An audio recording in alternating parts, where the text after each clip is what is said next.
Hola mis amados hermanos, ¿cómo están? Dios les bendiga.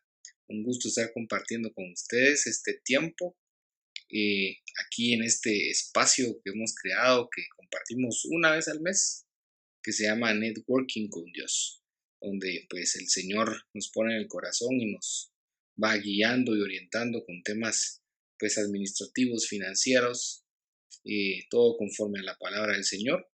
Y hoy tenemos un invitado especial que nos va a compartir la palabra, así que se los presento, se llama Rodrigo Álvarez, él es un líder de jóvenes muy entregado al Señor y les dejo con Rodrigo la palabra. Muchas gracias por compartir con nosotros esto que te ha puesto el Señor en el corazón y Dios te bendiga. Buenas noches, para mí es un privilegio hoy estar aquí compartiendo este tema. La prosperidad proviene de Dios. Agradezco a Pasión por la Verdad del Evangelio y a Josué la invitación de predicar este mensaje. Y creo que es un mensaje relevante en nuestro tiempo. Sabemos que estamos viviendo temporadas difíciles. Sé y estoy muy consciente y estamos todos conscientes que hay personas que quizá han perdido sus ingresos, que su nivel de ingresos ha disminuido. Pero este tema es relevante en esta temporada porque hoy vamos a estudiar lo que dice la Biblia acerca de la prosperidad. Anteriormente estuvimos estudiando los enemigos de la prosperidad y hay que ser muy enfáticos en definir el concepto de la prosperidad. Prosperidad no lo limitamos únicamente a lo monetario, al dinero. Eh, Realmente, a la luz de la palabra, vamos a entender hoy cuál es el propósito y en qué se basa esa verdadera prosperidad que viene de Dios. Y vamos a empezar a leer Salmo 127, 1 y 2. Y el Salmo 127 en la versión Reina Valera justamente tiene este título: La prosperidad viene de Jehová. Y dice: si Jehová no edifica la casa, en vano trabajan los que la edifican. Si Jehová no guarda la ciudad, en vano vela la guardia. Por demás es que os levantéis de madrugada y vayáis tarde a reposar, y que comáis pan de dolores, porque su amado dará a Dios el sueño. Y me gusta mucho esta última parte del versículo 2, porque a su amado Dios dará el sueño. Quiere decir que Dios nos garantiza el sustento de tal manera que no debemos perder el sueño por estar preocupados por nuestra provisión, por qué comeremos, por qué vestiremos. Porque aquí dice que si Jehová no edifica la casa, en vano estamos trabajando. Si Jehová no pone el fundamento, en vano trabajamos nosotros, en vano nos esforzamos. Y no es digno que nos quitemos el sueño, porque aquí dice en el versículo 2 que a su amado dará Dios el sueño, y es una promesa para nosotros. Entonces, la prosperidad, primero, debemos definirla como una promesa y una bendición de Dios. Y no se refiere únicamente al aspecto económico, abarca todas las áreas de nuestra vida. Y para definir el concepto bíblico de prosperidad, porque hay muchas corrientes o muchas malas enseñanzas el día de hoy de la prosperidad, que limitan la prosperidad solamente a las riquezas económicas. Pero para definir el concepto bíblico de prosperidad, tenemos que irnos a la historia de José. Y creo que muchos aquí hemos escuchado esa historia, pero algo que me llama mucho la atención, y lo vamos a ver ahora en Génesis 39, 1 al 3. Y dice: llevado pues José a Egipto, Potifar, oficial de Faraón, capitán de la guardia, varón egipcio, lo compró de los ismaelitas que lo habían llevado allá. Mas Jehová estaba con José y fue varón próspero, y estaba en la casa de su amo el egipcio. Y vio su amo que Jehová estaba con él, y que todo lo que él hacía, Jehová lo hacía prosperar en su mano. Esto es en Génesis 39, 1 al 3. Y me gusta mucho la historia de José porque revela el modelo de prosperidad bíblico, el modelo de prosperidad que Dios tiene para sus hijos. Y en esta parte dice que José era un esclavo. José fue comprado como un esclavo para Potifar, un oficial del faraón. Y por eso no podemos definir o limitar la prosperidad a las riquezas económicas, porque aquí José no era una persona que tenía bienes, no era una persona que tenía riquezas. Y sin embargo, aquí dice la Biblia que mas Jehová estaba con José, y vio su amo que Jehová estaba con él, y Jehová lo hacía prosperar en su mano. Aún siendo esclavo, Jehová hizo prosperar a José. Y aquí vemos esa prosperidad que viene de parte de Dios. Entonces podemos decir que la prosperidad no se limita únicamente a tener riquezas económicas, sino que la prosperidad significa caminar con el favor y la bendición de Dios en todo lo que haga. Sin importar mis circunstancias, sin importar mi nivel de ingreso económico, sin importar mi ocupación, la prosperidad significa caminar con el favor de Dios y su bendición en todo lo que haga. Entonces Dios, aquí a pesar de que José era un esclavo, aquí la Biblia dice que Dios lo prosperaba en todo.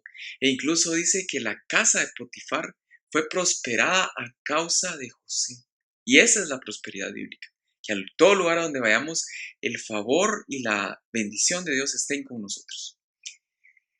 Y por eso el anhelo de Dios es que nosotros seamos prosperados, pero prosperados bajo este modelo bíblico, que es caminar con su favor. Y esta prosperidad abarca todas las áreas de nuestra vida. Y hoy vamos a estudiar cinco claves, 5 conceptos para 5 principios para caminar en la prosperidad que viene de Dios. Y entonces vamos a camino en la prosperidad que proviene de Dios cuando el primer principio, número 1, creo con fe que Dios proveerá para todas mis necesidades. Creo con fe que Dios proveerá para todas mis necesidades. Y ahora vamos a ir a Mateo 6, 25 al 27, lo voy a leer en la Nueva Traducción Viviente. Y dice así: por eso les digo que no se preocupen por la vida diaria, si tendrán suficiente alimento y bebida o suficiente ropa para vestirse. ¿Acaso no es la vida más que la comida y el cuerpo más que la ropa? Miren los pájaros, no plantan ni cosechan, ni guardan comida en graneros, porque el Padre Celestial los alimenta. ¿Y no son ustedes para Él mucho más valiosos que ellos? Y más adelante, en el versículo 31 al 33 dice: así que no se preocupen por todo eso diciendo, ¿qué comeremos? ¿Qué beberemos? ¿Qué ropa nos pondremos? Esas cosas dominan el pensamiento de los incrédulos, pero su Padre Celestial ya conoce todas sus necesidades. Busquen el reino de Dios por encima de todo lo demás y lleven una vida justa, y Él les dará todo lo que necesiten. Esto es Mateo 6, 25, 27 y Mateo 6, 31 al 33. Y aquí vemos nuevamente la promesa de Dios, y Jesús mismo lo está diciendo, que Dios nos va a proveer el alimento y el vestido. Todo lo que necesitamos, Dios promete proveerlo. Entonces debemos creer con fe que Dios va a proveer todas y cada una de las necesidades que tengamos, de lo que necesitemos. Entonces, una parte muy importante es que Dios promete aquí suplir cada una de nuestras necesidades. Por lo tanto, aquello que no tenemos el día de hoy es porque no lo necesitamos, porque Dios prometió proveer para cada una de nuestras necesidades. Y la última parte del versículo 33 es una parte que me marca mucho, y es que dice: busquen el reino de Dios por encima de todo lo demás y lleven una vida justa, y Él les dará todo lo que necesiten. Entonces aquí vemos la provisión que viene de Dios, es una promesa de Él. Él promete proveer para cada una de nuestras necesidades, pero Él anhela de nosotros que busquemos su reino. Entonces, Él promete darnos provisión, pero de nuestra parte está buscar su reino y llevar una vida justa. Busquen primeramente el reino de Dios y su justicia, dice en la Reina Valera, y todo lo demás vendrá por añadidura. O sea que Dios ya nos está garantizando nuestra provisión diaria de todo aquello que necesitemos, pero anhela de parte de nosotros que busquemos su reino por sobre todas las cosas. Más adelante en la carta a los Filipenses, Pablo escribe en Filipenses 4, Y él está agradeciendo a la iglesia de Filipos por haber tenido cuidado de él en sus necesidades. Y Filipenses 4:13 es quizá el versículo que más conocemos, es todo lo puedo en Cristo que me fortalece. Y quizá muchas personas lo conocen, pero es interesante y es muy necesario conocer el contexto de este capítulo de la carta a los Filipenses. Y si lo estudiamos desde el versículo 11, Filipenses 4:11 al 13, el apóstol Pablo le dice a los filipenses: no lo digo porque tenga escasez, pues he aprendido a contentarme cualquiera que sea mi situación. Sé vivir humildemente y sé tener abundancia. En todo y por todo estoy enseñado, así para estar saciado como para tener hambre, así para tener abundancia como para padecer necesidad. Todo lo puedo en Cristo que me fortalece. Entonces, aquí Pablo les dice a los filipenses: yo he aprendido a pasar temporadas de escasez y a pasar temporadas de abundancia, pero todo lo puedo en Cristo que me fortalece. Entonces aquí Dios provee todo lo que necesitamos en cada circunstancia que atravesemos, pero aparte de eso también promete darnos su fortaleza en Cristo para atravesar cualquier circunstancia difícil, cualquier temporada de escasez, cualquier temporada de limitación. Todo lo podemos atravesar en Cristo que nos fortalece. No es una palabra, no es un texto motivacional, el Filipenses 4:13, sino por el contrario es fortaleza en medio de las circunstancias adversas. Cristo nos fortalece, sea cual sea la temporada que estemos atravesando. Y si Dios prometió proveer para todas nuestras necesidades, también prometió también aquí en esta parte dice que Cristo nos provee fortaleza para atravesar cualquiera de la más circunstancia difícil que podamos estar atravesando. Y más adelante sigue escribiendo el apóstol Pablo y dice: mi Dios pues suplirá todo lo que os falta conforme a sus riquezas en gloria en Cristo Jesús. Filipenses 4:19. Entonces nuevamente viene la promesa de provisión. Nuevamente podemos confiar y creer con fe que Dios va a ir proveyendo para cada una de las necesidades que tengamos a través de las diferentes etapas de nuestra vida.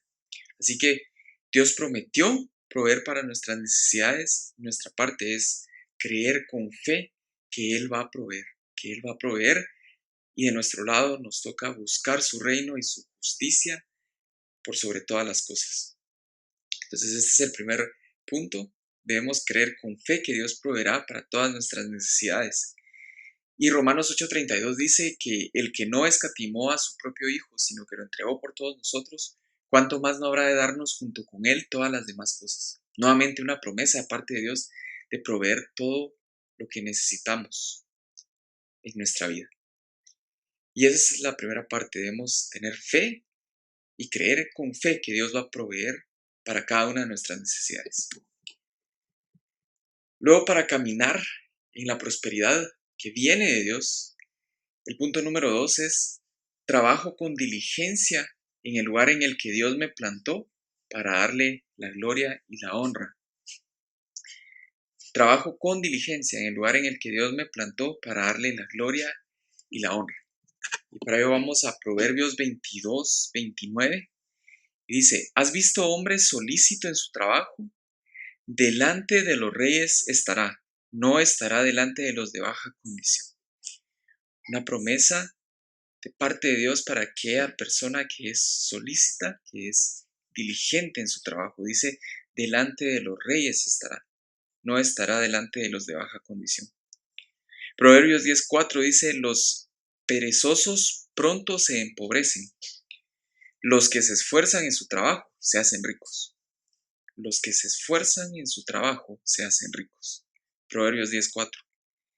Proverbios 13:4 dice: los perezosos ambicionan mucho y obtienen poco, pero los que trabajan con esmero prosperarán.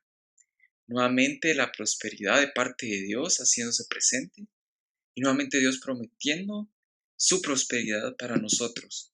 Pero aquí hay un elemento importante y es el trabajo. Dice aquí: los que trabajan con esmero prosperarán. Entonces viene un principio de parte de Dios para alcanzar la prosperidad, y es trabajar con diligencia y con excelencia en el lugar en donde estamos. Debemos ser diligentes, debemos procurar la excelencia en el lugar en el que estamos trabajando, sea cual sea nuestro trabajo, porque nuestro trabajo no es para los hombres, sino es para Dios. Y cuando procuramos la excelencia en lo que hacemos, damos gloria y honra al Señor. Y ese es uno de los propósitos por el cual Dios nos da esa oportunidad de trabajar, es para darle gloria y honra al Señor. Y Colosenses 3:23, ahora vamos a ir a la carta a los Colosenses. Primero en Colosenses 3:17 dice, y todo lo que hagan o digan, háganlo como representantes del Señor Jesús y den gracias a Dios Padre por medio de él. Háganlo como representantes del Señor Jesús. Dios nos hace esa invitación a ser representantes de Jesús en lo que hacemos. Y en el trabajo somos esos representantes de Jesús hacia nuestros compañeros de trabajo, hacia nuestros subalternos, hacia nuestros jefes. Somos esos representantes de Jesús. Esa debe ser la actitud que todo cristiano debería tener en todo lo que hace. Háganlo todo como representantes de Jesús. Entonces en nuestro trabajo debemos trabajar de tal manera que podamos representar el nombre de Jesús en ese lugar. Y más adelante, el mismo capítulo 3 de Colosenses, el versículo 23 dice, trabajen de buena gana en todo lo que hagan, como si fuera para el Señor y no para la gente. Trabajen de buena gana en todo lo que hagan, como si fuera para el Señor y no para la gente. Nuestro trabajo no es para las personas, no es para los demás, es para el Señor. Así que esta carta a los Colosenses nos indica cómo debiera ser nuestra ética de trabajo para darle la gloria y la honra a Dios. Entonces, Dios quiere proveernos para nuestras necesidades y utiliza el trabajo como un medio. El trabajo es un medio a través del cual Dios nos quiere proveer, pero también es una oportunidad para glorificar y honrar su nombre. Y Eclesiastés 9:10 dice, todo lo que viniere a la mano para hacer, hazlo según tus fuerzas, porque en el Seol a donde vas no hay obra, ni trabajo, ni ciencia, ni sabiduría. Nuevamente, la Biblia, la palabra de Dios, enseñándonos a poner todo nuestro empeño en nuestro trabajo, a hacer las cosas con esmero, a hacerlo según nuestras fuerzas. Y teniendo esa actitud en el trabajo, vamos a llevar gloria y honra a Dios y vamos a dar testimonio de nuestra fe en aquellas personas que no lo conocen. Ese es el propósito por el cual Dios anhela que nosotros trabajemos, que nosotros nos esforcemos, porque al demostrar esa ética de trabajo, esa cultura de excelencia para Dios y no para los hombres, podemos dar testimonio de nuestra fe. Entonces este es el principio número 2. El principio número 1 ya lo habíamos visto y es creer con fe que Dios va a proveer para cada una de nuestras necesidades. El segundo es trabajar con diligencia en el lugar en donde Dios nos puso para darle la gloria y la honra a Él. Y luego el tercer principio para caminar en la prosperidad del Señor es yo camino en la prosperidad que viene de Dios cuando administro con sabiduría la provisión que viene a mi mano. Administro con sabiduría la provisión que viene a mi mano. Para ello nuevamente vamos al ejemplo de José, al ejemplo de prosperidad bíblica en José, y vamos a ir a Génesis 41, 34 al 36. Y dice, después el faraón debería nombrar supervisores de la tierra, a fin de que almacenen una quinta parte de las cosechas durante los 7 años buenos. Hagan que ellos reúnan toda la producción de alimentos en los años buenos para que haya alimento en las ciudades. De esa manera habrá suficiente para comer cuando lleguen los 7 años de hambre sobre la tierra de Egipto. De lo contrario, el hambre destruirá la tierra. Y esta es la parte de la historia de José en el que el faraón tiene un sueño y estaba buscando quien lo interpretara y viene el copero del faraón. Le dice, faraón, yo cuando estuve en la cárcel había un joven que interpretaba sueños y interpretó uno de mis sueños y dijo que iba a estar aquí en el palacio y así se cumplió. Él sabe interpretar sueños. Y viene Faraón, lo viene a traer al palacio y dice, he oído de ti que tú adivinas sueños. eh, José le dice, no es mío tal poder, sino que es Dios el que da el poder de adivinar sueños. Y Faraón le empieza a contar el sueño, es de las 7 vacas que estaban saliendo de un arroyo, y luego 7 vacas gordas, y luego 7 vacas flacas devoran a estas 7 vacas gordas. Lo estoy parafraseando, realmente la historia completa está en el capítulo 41 de Génesis. Y luego también está que había unas espigas robustas y luego aparecen espigas secas, espigas delgadas, espigas que no eran fructíferas y las devoran. Y, y José interpreta ese sueño y le dice, Faraón, lo que significa este sueño es que van a venir 7 años de abundancia y habrá mucha provisión, habrá prosperidad en Egipto, habrá abundancia de grano, abundancia de trigo, abundancia de alimento. Pero las 7 vacas flacas y las 7 espigas no fructíferas significan 7 años de escasez. Y entonces luego de esos 7 años de abundancia va a haber tanta hambruna que se va a hacer olvidar esa temporada de abundancia que hubo en la tierra. Y aquí José le da un consejo que viene de parte de Dios y le dice, almacenen una quinta parte de las cosechas durante los 7 años buenos. ¿Y para qué se almacenó esta quinta parte? Para tener suficiente provisión para los siguientes 7 años de escasez. Y entonces, a través de ese ejemplo y de ese consejo de José, podemos ver nuevamente el modelo de prosperidad bíblico. José interpretó el sueño de Faraón para ejecutar una estrategia proactiva frente a los años de escasez que iban a venir. La estrategia de José, como ya lo vimos, fue almacenar una quinta parte, un 20% de todo lo que se producía en la tierra de Egipto para los 7 años de escasez, para afrontar los 7 años de escasez. Y entonces este modelo de José nos enseña que únicamente somos administradores de la provisión que viene de parte de Dios. Y como administradores debemos ser sabios, no debemos derrochar toda la provisión que viene, sino por el contrario, así como hizo en esta parte de la escritura, lo hizo José, así debemos nosotros ser diligentes y ahorrar una parte de todo lo que recibimos como ingreso. Y debemos, así como lo hizo José acá, debemos ahorrar una parte de nuestros ingresos para estar preparados ante cualquier circunstancia adversa y ante momentos de escasez. Particularmente este año, Dios, desde que inició el año, me movió mucho en esa parte de empezar a ahorrar, de ordenar mis finanzas, de ordenar mis ingresos y pude empezar a hacer presupuestos. Y una clave muy importante aquí en la administración es ordenar nuestras finanzas. Dios es un Dios de orden y como tal debemos imitar su sabiduría y su naturaleza y ser ordenados en algo tan importante como son las finanzas.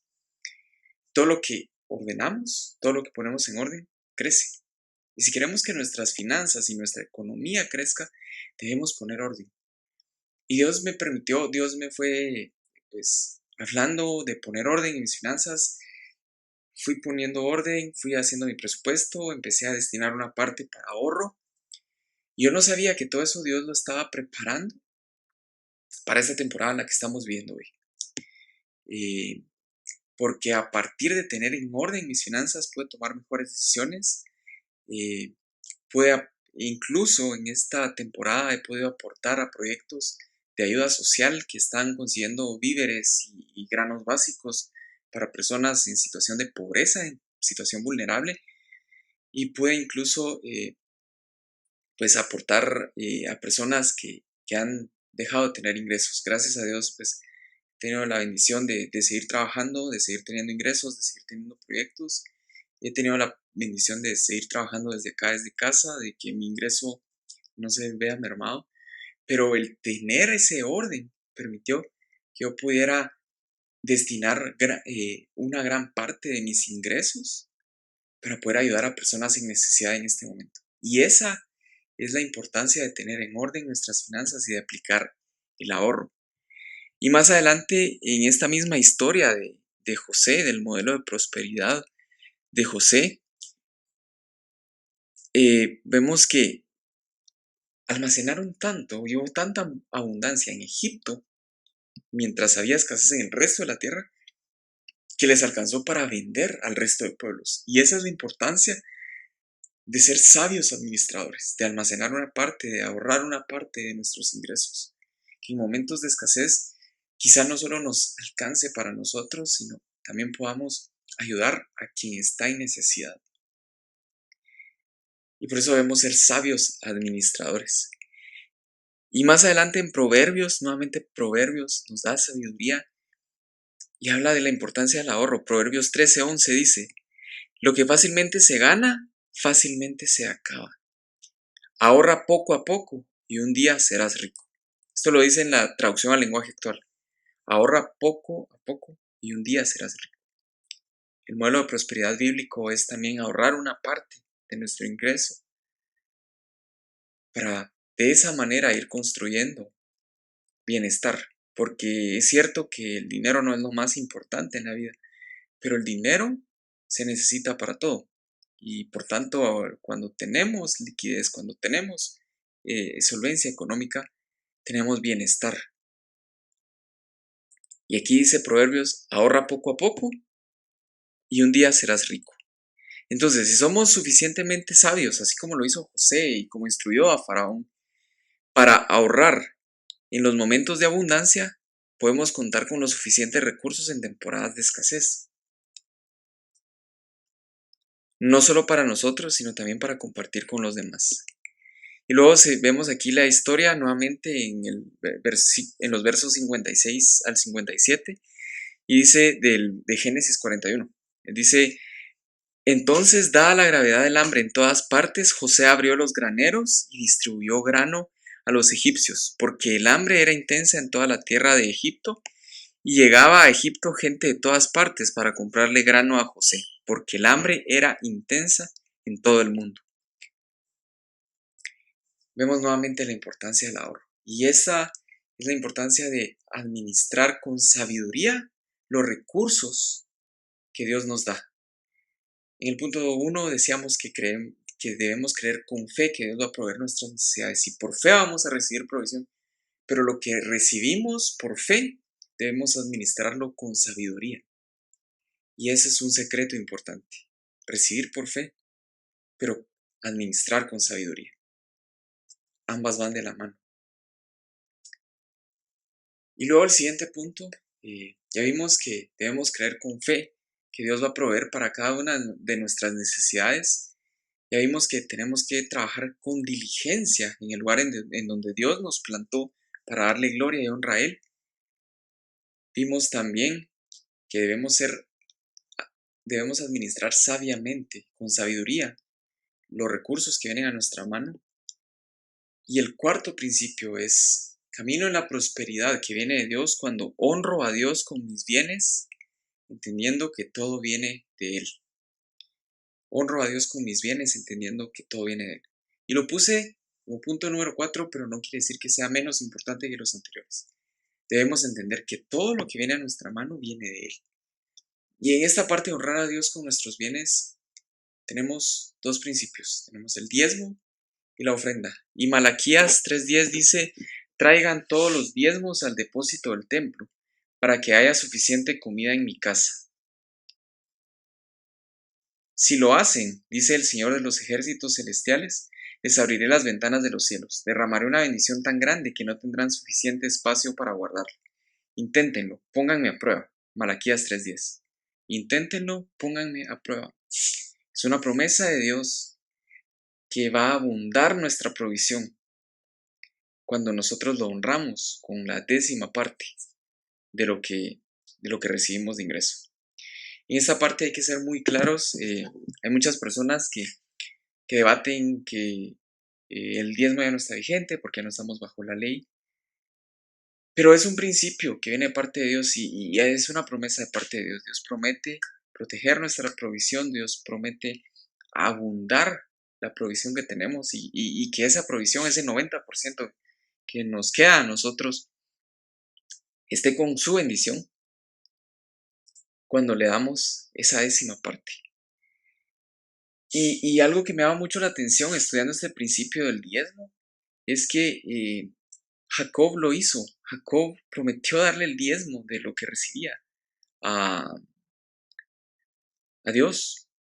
Y esto fue mucho antes de la ley. Y esto está en Génesis 28, 20 al 22. Luego Jacob hizo el siguiente voto. Si Dios en verdad está conmigo y me protege en este viaje, y si Él me provee de comida y de ropa, y si yo regreso sano y salvo a la casa de mi padre, entonces el Señor ciertamente será mi Dios. Y esta piedra que levanté como columna conmemorativa será un lugar de adoración a Dios. Y yo le daré a Dios una décima parte de todo lo que Él me dé. Y yo le daré a Dios una décima parte de todo lo que Él me dé. Es interesante que aquí Jacob hace ese voto hacia Dios y es mucho antes de la ley. Entonces, es un principio bíblico el dar la décima parte de lo que recibimos. Y aquí pues Jacob acordó darle el diezmo a Dios mucho tiempo antes de que se revelara la ley. Entonces, de esto podemos aprender que el diezmo no es solo una regla que viene de parte de la ley, sino que es una expresión de mi amor hacia Dios y de mi plena confianza en Él. Yo le doy a Dios la décima parte, confiando en que su provisión no va a faltar en mi vida, estableciendo que mi confianza y mi fe vienen de Dios y no del dinero que yo recibo, y no de mi ingreso. Y esa es la importancia del diezmo. Y es una promesa que sigue vigente el día de hoy. Y debemos honrar a Dios con todo lo que nos pertenezca, con todo lo que recibimos. ¿Y a quiénes debemos dar el diezmo? Dice que es a la casa del Señor. Debemos dar nuestro diezmo a la iglesia en donde nos congregamos. Ahí es donde debemos diezmar. Es un principio que viene de parte de Dios. Y luego la segunda parte de honrar a Dios con nuestros bienes son las ofrendas. Y aquí podemos hablar de primicias y cualquier otro tipo de ofrendas. Y la primicia pues es la primera cosecha, lo primero que recibimos de algún negocio, de algún trabajo, la primera parte. Y también tenemos pues las ofrendas voluntarias. Todo esto es de carácter voluntario, es totalmente voluntario, a diferencia del diezmo que sí es un principio que como decimos ya no estamos bajo la ley, pero sí es un principio de parte de Dios, que Dios, como dice en Malaquías 3:10, pruébenme en esto. Dice, inténtenlo, pónganme a prueba, así dice en Malaquías 3:10. Pero las ofrendas son voluntarias, y eso ya es de lo que viene de nuestro corazón. Y un ejemplo de las ofrendas, de dar voluntariamente al Señor, lo encontramos en 1 Crónicas 29:3, nueva traducción viviente. Y es aquí el rey David ofrendando parte de sus bienes, honrando al Señor con sus bienes a la casa de Dios. Y dice, ahora, debido a la devoción que tengo por el templo de mi Dios, entrego todos mis propios tesoros de oro y de plata para ayudar en la construcción. Esto es además de los materiales de construcción que ya he reunido para su santo templo. Entonces la ofrenda es una expresión voluntaria de mi devoción y mi amor hacia Dios. Aquí en el Primera Crónicas vemos que los motivos del rey David para ofrendar era debido a la devoción que tenía por la casa de su Dios. Entonces ofrendamos como una expresión de honra a Dios y como agradecimiento a lo que Él ha hecho por nosotros. Las ofrendas y primicias son una oportunidad de honrar a Dios con nuestros bienes, entendiendo que todo viene de Él y todo le pertenece a Él. Y con esto tenemos que ser muy claros, no ofrendamos o no damos a Dios con el fin de negociar con Él o con el fin de pactar con Él o de decir, bueno, Señor, yo te doy esta parte a cambio de que me des esto, porque Dios es soberano. Y el libro de Isaías dice que sus pensamientos no son nuestros pensamientos, ni sus caminos nuestros caminos. Y Él es soberano y Él va a seguir haciendo su voluntad en nuestras vidas. y no podemos, por alguna forma decirlo, torcerle el brazo a Dios con nuestras ofrendas. El principio de la ofrenda y del diezmo es honra a Dios, es en agradecimiento a lo que Él ha hecho con nosotros y por nosotros. Es en respuesta a su amor. Ese es el verdadero propósito de las ofrendas. Y 2 Corintios 9, 6 al 8, nueva traducción viviente, dice: cada uno debe decidir en su corazón cuánto dar. No den de mala gana ni bajo presión, porque Dios ama a la persona que da con alegría. Recuerden lo siguiente: un agricultor que siembra solo unas cuantas semillas obtendrá una cosecha pequeña. Pero el que siembra abundantemente obtendrá una cosecha abundante. Y Dios proveerá con generosidad todo lo que necesiten. Entonces siempre tendrán todo lo necesario y habrá bastante de sobra para compartir con otros. Entonces, nuevamente vemos la palabra de Dios hablando de las ofrendas y aquí dice: cada uno dé conforme a lo que propuso en su corazón. Nuevamente es voluntario y es en agradecimiento a lo que Dios ha hecho por nosotros. Y aquí nuevamente hay una promesa. Ustedes, cuando ofrendan de corazón en la casa del Señor, va a venir provisión sobrenatural, va a venir abundancia sobre ustedes, porque Dios ama a la persona que da con alegría. Dice que el que siembra abundantemente obtendrá una cosecha abundante.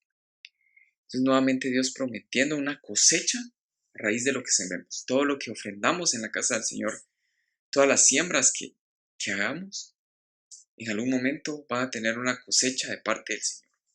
Y es Dios mismo quien va a dar esa recompensa a su tiempo y a su manera. Y es una promesa que está en la Biblia. Y luego el último punto, ya vimos que para caminar en la prosperidad que viene de Dios debemos creer con fe que Él va a proveer para todas nuestras necesidades. Debemos trabajar con diligencia en el lugar en donde Él nos plantó para darle la gloria y la honra. Debemos administrar con sabiduría los recursos que vienen a nuestra mano. Debemos honrarle con nuestros bienes, entendiendo que todo es de Él y todo viene de Él. Y por último, camino en la prosperidad que viene de Dios cuando comparto con generosidad la provisión que Dios me ha dado. Y Proverbios 11:25 dice: el generoso prosperará y el que reanima a otros será reanimado. Nuevamente, aquí vemos una cosecha a raíz de una siembra. Dice: el generoso prosperará y el que reanima a otros será reanimado. Lo que sembramos lo vamos a cosechar. Primera Timoteo 6:17 al 19, aquí el apóstol Pablo dice: enséñales a los ricos de este mundo que no sean orgullosos ni que confíen en su dinero, el cual es tan inestable. Deberían depositar su confianza en Dios, quien nos da en abundancia todo lo que necesitamos para que lo disfrutemos. Diles que usen su dinero para hacer el bien. Deberían ser ricos en buenas acciones, generosos con los que pasan necesidad y estar siempre dispuestos a compartir con otros. De esa manera, al hacer esto, acumularán su tesoro como un buen fundamento para el futuro, a fin de poder experimentar lo que es la vida verdadera. Entonces, la provisión que Dios nos da es para saciar nuestras necesidades, pero también es para que la compartamos con los demás, para ayudar a aquellos que están en necesidad a nuestro alrededor. Dios nos llama a ser sembradores en las necesidades de los demás. Como cristianos debemos ser sembradores constantes, en agradecimiento a lo que Dios hizo por nosotros. Y aquí Pablo dice, dile a los ricos de este mundo, le dice a Timoteo, que deben ser ricos en buenas acciones. Y ese es el propósito de la prosperidad que viene de Dios, que seamos ricos en buenas acciones. Para proveer para las necesidades de los demás necesitamos dinero, se necesita recursos. Pero cuando Dios nos da esos recursos, nosotros tenemos que ponerlo a disposición de nuestro prójimo, de las personas que están a nuestro alrededor y que están pasando por una necesidad. Nosotros tenemos a la mano algo que alguien más puede necesitar. Y no es necesario tener millones en la cuenta, tener abundancia de provisión. Con lo poco o mucho que tenemos, todos tenemos algo que podemos dar a quien está en necesidad. Y eso es lo que manda el apóstol Pablo y le ordena a Timoteo: diles a los ricos que sean ricos en buenas acciones. Y ese es el llamado de Dios para nosotros: sean ricos y en buenas acciones. Segunda de Corintios 9, 10 al 12 dice: pues es Dios quien provee la semilla al agricultor y luego el pan para comer. De la misma manera, Él proveerá y aumentará los recursos de ustedes, y luego producirá una gran cosecha de generosidad en ustedes. Efectivamente, serán enriquecidos en todo sentido, para que siempre puedan ser generosos. Y cuando llevemos sus ofrendas a los que las necesitan, ellos darán gracias a Dios. Entonces 2 cosas buenas resultarán del ministerio de dar: se satisfarán las necesidades de los creyentes de Jerusalén, y ellos expresarán con alegría su agradecimiento a Dios. Nuevamente Dios hablándonos de ser sembradores y de que Él proveerá y aumentará nuestros recursos y tendremos una gran cosecha de generosidad. Dios nos quiere, Dios es un Dios de abundancia, Dios es un Dios de provisión, pero la provisión que viene a nuestra mano anhela que la usemos para que seamos ricos en buenas obras, para que abundemos en generosidad hacia los demás. Y dice que cuando damos esa ofrenda de generosidad hacia quien está en necesidad, hay 2 resultados de ese ministerio de dar. Y dice que se satisfacen las necesidades de las demás personas, y quienes reciben esa ayuda van a expresar con alegría ese agradecimiento a Dios. A través de nuestra provisión, a través de nuestra generosidad, podemos ser la respuesta de parte de Dios a la necesidad de alguien más. Y ese es el llamado que Dios nos hace a través de nuestros recursos: sean abundantes en generosidad. Y Dios provee, aquí dice, provee pan, provee alimento, pero también provee semillas. Y esas semillas son para que las sembremos en buena tierra. La provisión que Dios trae a nuestras manos es para que seamos sembradores en las necesidades de los demás. Como dice Pablo en 1 de Timoteo, la provisión que tenemos debemos utilizarla para ser ricos en buenas acciones. Podemos decir entonces que la provisión y bendición que Dios nos da no debe ser solo para nosotros, no debe encerrarse solo en nosotros, sino debe ser también para bendecir la vida de nuestro prójimo y para bendecir y para proveer para cada una de sus necesidades. Así que estos son los 5 principios que estuvimos estudiando el día de hoy. Seguramente hay muchos más en la Biblia, pero quise centrarme en estos 5 principios. Y solo para concluir, pues camino en la prosperidad que viene de Dios. Cuando, número 1, creo con fe que Dios proveerá para todas mis necesidades. Número 2, trabajo con diligencia en el lugar en el que Dios me plantó para darle gloria y honra. Número 3, administro con sabiduría la provisión que viene a mi mano. Número 4, honro a Dios con mis bienes, entendiendo que todo viene de Él. Por último, comparto con generosidad la provisión que Dios me da. Así que Dios prometió proveer para cada una de nuestras necesidades. Y este tiempo es para que abracemos sus promesas, para que abracemos su promesa de provisión y para que también podamos extender la mano a aquellas personas que están en necesidad. Quizá nosotros estamos en algún punto experimentando necesidad, pero estoy seguro que a nuestro alrededor hay personas que están en una situación más crítica que nosotros.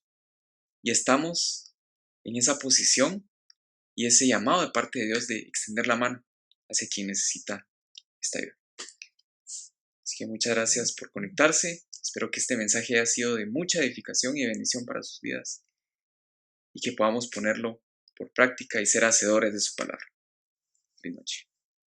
Agradecemos a Rodrigo esta palabra que el Señor puso en su corazón, que de él nació, compartirla con todos ustedes. Así que esperamos que sea de mucho valor, que sea de mucha bendición, que la pongan en práctica, ¿verdad? Que es lo que hemos estado platicando, pidiéndole al Señor que se haga un rema en sus vidas, en su corazón, y que el Señor los siga bendiciendo. Nos vemos el próximo mes en el otro programa que el Señor nos dé de Networking con Dios. El Señor los bendiga y los guarde. Cuídense mucho.